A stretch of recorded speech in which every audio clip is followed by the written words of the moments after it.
안녕하세요. 사연 즐겨 듣는 애청자 중 한 명입니다. 저는 올해 30살이고 동갑내기 남편하고 결혼한 지 2년 차입니다. 서로 없는 살림에 결혼하기는 했지만 그래도 모나지 않고 수더분한 성격에 행복하게 살려고 노력하고 있었어요. 얼마 전에 제 상식으로는 이해가 가지 않는 사건이 하나 생겼습니다. 몇 달 전에 제 친아버지께서 돌아가셨습니다. 친아버지는 기러기 아빠였어요. IMF 때 몸담고 계시던 회사가 부도가 나게 되면서 처자식 먹여 살리겠다고 회사를 나와 이것저것 도전해보시다가 보증을 잘못 써가지고 상황이 더 안 좋아졌어요. 아버지는 혼자서 친척분들이 계신 미국 캘리포니아로 건너가셔서 기러기 아빠 생활을 자처하셨습니다. 빚이랑 그런 게 많아서 한국에서는 이혼을 하고 나서 도피하듯이 도망가신 거나 마찬가지였어요. 제가 워낙 어릴 적에 아버지가 미국으로 가신 거라서 저한테는 아버지에 대한 추억이 많이 없어요. 기러기 생활 청산하시고 한국으로 돌아오신 지도 벌써 8년이나 되었지만 이미 옛저녁에 저희 가족들은 뿔뿔이 흩어진 상황이었습니다. 아버지가 미국에서 혼자 생활하시는 동안 저희 어머니께서 새 살림을 차리게 되었거든요. 어디 남들한테 자랑할 만큼 떳떳한 일은 아니지만 어머니도 한국에서 혼자서 많이 외롭고 힘드셨나 봐요. 아버지가 보내주는 돈이 그렇게 많은 편도 아니었고 그 돈으로 언니랑 저 2명 교육시키면서 생활하기도 빠듯했다고 들었어요. 아버지도 어머니를 따로 원망하지는 않으셨습니다. 원망하지 않으셨다기보단 어쩔 수 없다는 마음이 더 컸던 것 같아요. 제 언니는 어머니를 엄청 원망했어요. 저와는 다르게 언니는 아버지와 추억이 많아 아버지와 애틋했거든요. 언니는 그렇게 혼자 비행기에 올라 아버지 쪽으로 갔고 저는 어머니와 같이 살기로 했습니다. 사실 저한테는 저를 낳아주신 생부이긴 하지만 저는 아버지와 보낸 세월이 거의 없는 거나 마찬가지였기 때문에 어머니와 같이 사는 걸 선택했습니다. 저는 누가 나쁘고 누가 더 잘못했고 그렇게 생각하지 않아요. 아무튼 그런 친아버지는 제 언니와 함께 미국에서 같이 새로운 삶을 시작하셨고 언니가 대학교를 졸업하게 되고 한국으로 돌아오시게 되었습니다. 언니는 어머니에게는 따로 연락을 하지 않았지만 저와는 아무런 문제가 없었기 때문에 자주 연락을 주고받는 사이였어요. 아버지가 귀국하고 얼마 되지 않아서 건강이 악화되었습니다. 친아버지는 병원 신세를 지게 되었어요. 언니는 그런 아버지 수발드느라 연애도 못하고 35 나이에 아직 시집도 못 갔습니다. 친아버지가 병원 신세를 지신 지 오래되신 관계로 사실 언니도 마음의 준비를 하고 있었다고 하네요. 그런데 막상 돌아가시니 언니한테는 하늘이 무너지는 것 같았나 봐요. 장례식장에서 언니의 모습은 정말 제정신이 아닌 것처럼 보였어요. 언니는 첫날에만 2번 실신했었고 아빠 쪽 친척은 고모 한 분 말고 아무도 안 계셨거든요. 얼마나 울었는지 눈이 퉁퉁 부어있는 와중에 장례식 온 사람들 맞이하는 모습을 보니 안쓰러워서 그때 언니 모습만 생각해도 저도 눈물이 나올 것 같아요. 아무튼 그렇게 장례식이 끝이 났습니다. 그렇게 아버지를 보내드리고 언니가 걱정이 되기는 했지만 회사도 잘 다니고 있고 가끔씩 연락을 하면 다 이겨낸 것처럼 행동해서 저는 정말로 아무런 일도 없는 줄 알았어요. 그런데 어느 날 언니가 저한테 시간이 되냐고 잠깐 만나자고 저를 부르더라고요. 언니의 집에서 만났는데 평소에 몸에 잘 안 받는다고 입에도 되지도 않는 술을 꺼내오면서 한잔하자고 하네요. 언니가 아닌 척을 하지만 많이 지치고 힘들었는가 보다 생각하고 위로도 해줄 겸 저도 언니가 주는 술을 받았습니다. 술을 몇 잔 마시는 동안도 언니는 한마디도 꺼내지 않았어요. 하지만 결국 술이 조금 들어가고 나니 언니가 닫았던 입을 열더라고요. 언니는 그날 장례식에 참석한 저의 남편 이야기를 꺼냈습니다. 아버지 장례식 날 제 남편은 회사 일 때문에 장례식에 참석하지 않기로 했어요. 회사에서 급한 일이 있었기도 하고 사실 저나 어머니도 아버지와 거의연을 끊은 거나 다름없었기 때문에 장례식에 참석할 계획이 없었거든요. 제가 간 이유는 단지 언니가 걱정돼서였을 뿐이에요.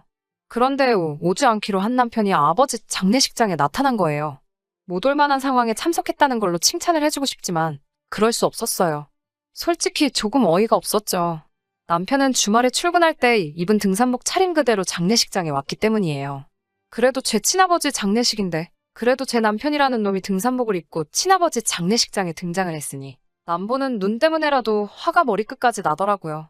그래서 와준 건 고맙지만 옷이 그게 뭐냐고 어차피 올 거였으면 집이 먼 것도 아닌데 옷이라도 갈아입고 오지 그랬냐고 잔소리를 했더니 남편이 자초지종을 설명해 주더라고요.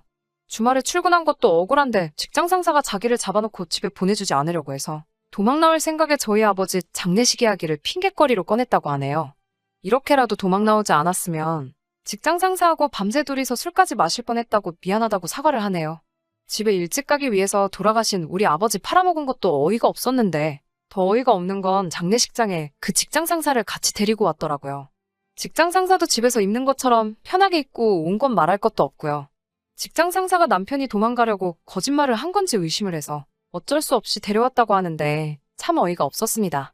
더 화가 나는 것은 그 직장 상사가 그날 꼭 남편하고 술을 먹었어야 했는지 장례식장에서 육개장 떠다 놓고 그걸 안주 삼아 남편하고 둘이서 술을 아주 고주망태가 될 때까지 마셨다는 사실이에요. 사실 그것 때문에도 남편하고 한참 동안 냉전 상태로 있었는데 언니가 전해주는 말에 저는 남아있던 어이까지 상실하게 되었습니다.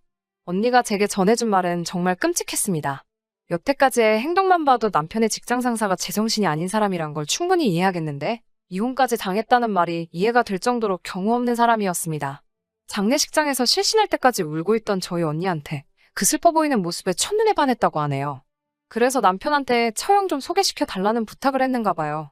장례식 이후로 마음도 다 추스르지 못한 언니한테 남편이 저 몰래 연락을 해서 자기 직장 상사랑 한번 만나보라는 식으로 계속해서 저희 언니한테 강요를 했다고 합니다. 결국엔 언니의 허락도 없이 직장 상사한테 언니 연락처까지 줬다고 하네요. 언니는 그래도 제 남편이라고 잘 돌려 말해서 싫다는 의사를 정확하게 밝혔는데도 남편이 자꾸 괜찮은 사람이라고 한번 만나만 보라고 하면서 귀찮게 굴다가 어느 날 모르는 전화번호로 와서 연락을 받았는데 그 직장 상사였다고 합니다. 남편이 그렇다 할 결과물을 가지고 오지 않으니 성질 급한 직장 상사가 직접 언니의 연락처를 받아서 연락을 하기 시작했나 보더라고요.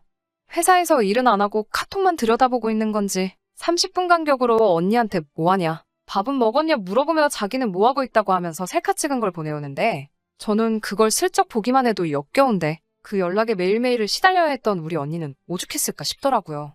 그 와중에 언니는 제 남편 입장도 있고 하니까 최대한 그놈의 심기를 거스르지 않게 일일이 물어보는 말에 다 대답을 해줬다 하네요. 언니가 뜨문뜨문 답장을 해주니 그놈은 언니도 자기한테 관심이 있는 줄 알고 이미 자기가 언니 애인이라도 된 것처럼 데이트 신청을 해오질 않나, 오늘은 만날 수 있는 거냐고 집요하게 물어보지를 않나 했던 거죠. 이 상황을 언니 혼자서 어떻게든 해결해보려고 하다가 이대로는 도무지 끝날 것 같지가 않아서 결국 저에게 털어놓은 거예요. 아무리 저랑은 다른 호적에 올라가 있는 언니지만 그렇다고 완전한 남이 된 게 아니잖아요. 그 와중에도 제 생각, 제 남편 걱정해준다고 꾹꾹 참아가며 몇 주 동안 그 사람 같지도 않은 놈한테 시달린 걸 생각하니까 제가 다 화가 났어요. 시간이 흘러서 밤 11시가 다 되어 가는데 언니의 전화벨이 울리더라고요. 언니는 또 표정이 어두워졌어요. 그놈이 전화를 걸어온 거죠. 매일 밤마다 자기는 이제 잘 거라고 언니한테 잘 자라고 한마디 하려고 전화를 해온다고 하네요. 저는 바로 언니의 전화기를 뺏어들고 전화를 받았습니다. 아주 느끼한 목소리로 우리 언니 이름을 부르면서 자기 전에 목소리가 듣고 싶어서 전화를 했다고 하네요. 저는 그 전화기에다 대고 한마디를 했어요. 언니는 당황하면서 저를 말렸지만 너무 열이 받은 상태고 술도 몇 잔 먹은 상황이라 저도 참을 수가 없었어요. 여보세요. 당신 뭔데 우리 언니한테 전화질이야? 라고 시작하니 제가 누구냐고 묻더라고요. 저는 제 남편 이름을 대면서 그 사람 와이프라는 사실까지 똑똑히 밝혔어요. 요즘 세상이 어떤 세상인데 이러고 있는 거 엄연한 성추행이라고. 자꾸 전화하면 경찰에 신고할 거니 그렇게 알라고 했죠.